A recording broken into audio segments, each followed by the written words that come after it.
started peeling potatoes and had a goat stew. Well, it turns out that my neighbor, the ones over there across the road that shoot the guns all the time that I don't say nothing about, had called the law. Then after Tennessee Sisterland got gone, my assistant came and told me, she said, oh Lord, they have called the law. And I'm like, what? She said, you need to go out front. So I go out front and I walk out the front door, and there's Mexicans everywhere. And there's little kid Mexicans, and they've got them Pinto Toyotas in the tree with the blindfolds hitting it. And there's little naked kids running around in a pool. They had a little pony ride going. And the sheriff was there. And I ran out there. I said, Sheriff, what is going on?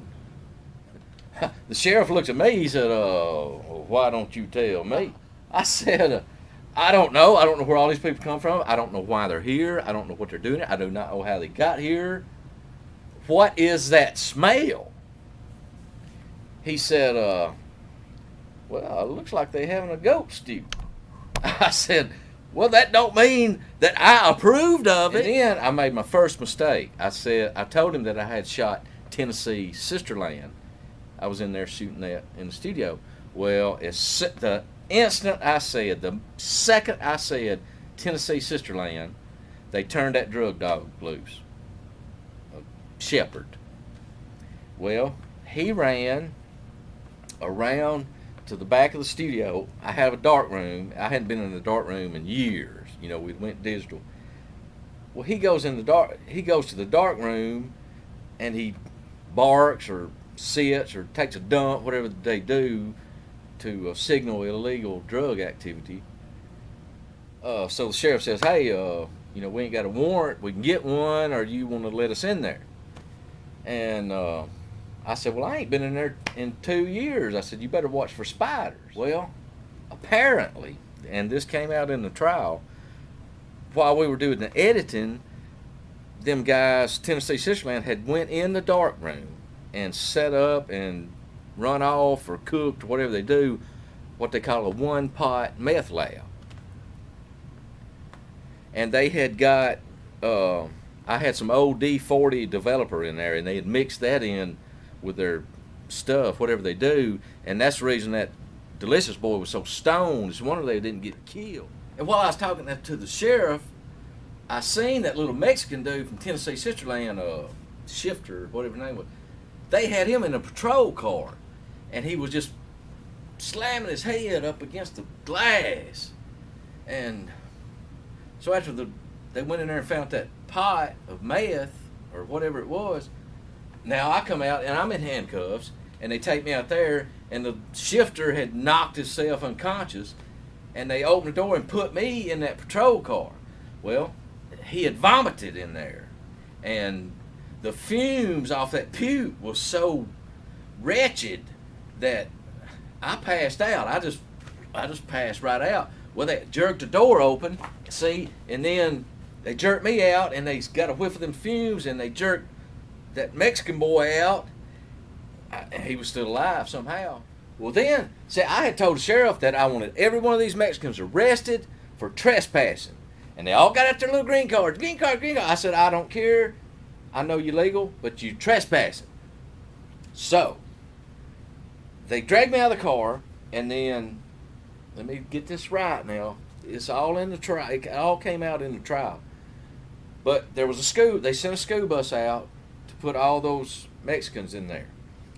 So they took me and the little passed out Mexican boy, and they put us on the school bus with all the other ones. And then they said, well, what do you want to do with these ponies? And I said, well, they're trespassing too. So then they run the ponies up on the back of the bus. You know, they run all the ponies in there, all of us in there. Well, while that was going on, the cops torched that squad car. They set it afire right there in the parking lot. And I looked across the road, and there my neighbor was over on the phone. So, sure enough, the bus turned around. It ran over my water line and busted my water line. But they started down a drive. Well, about the time they started down the drive, here comes the Speak Fire Department. And they had their sirens on, and the bus driver was looking at the sirens. He didn't see the turn signal. And so they came in, and we hit head on the bus and the fire truck. And that's how I got that scar right there. Oh, God, it was awful. One of the ponies, they had to put one of the ponies down, and they shot it right there in front of those kids. It was terrible. But anyway, it came out in the trial when them cops torched that car. Well, let me back up. What we had to do, I brought in, after they torched the car, I brought in, and my attorney brought in a aromatherapist from Burbank, Alabama. And he recreated that smell in that car that made me so sick. I mean, I'm still hurting my lungs. But I know I don't understand the science in all of it, but I know he fried some bicycle tubes, cat pee, and Dale sauce, and he mixed all up a concoction that when my attorney broke that vial in front of the jury, and they had to clear the whole courtroom, and like 27 people went to the hospital, and there were people projectile vomiting out on the courthouse. Hey, whatever your name is, the jury of my peers, when the verdict came in, they took care of old Greg. And I can't say how much I got, but I got money for gum. Well, nobody's ever asked me that. What I thought about them musically, their talent, I thought they sucked.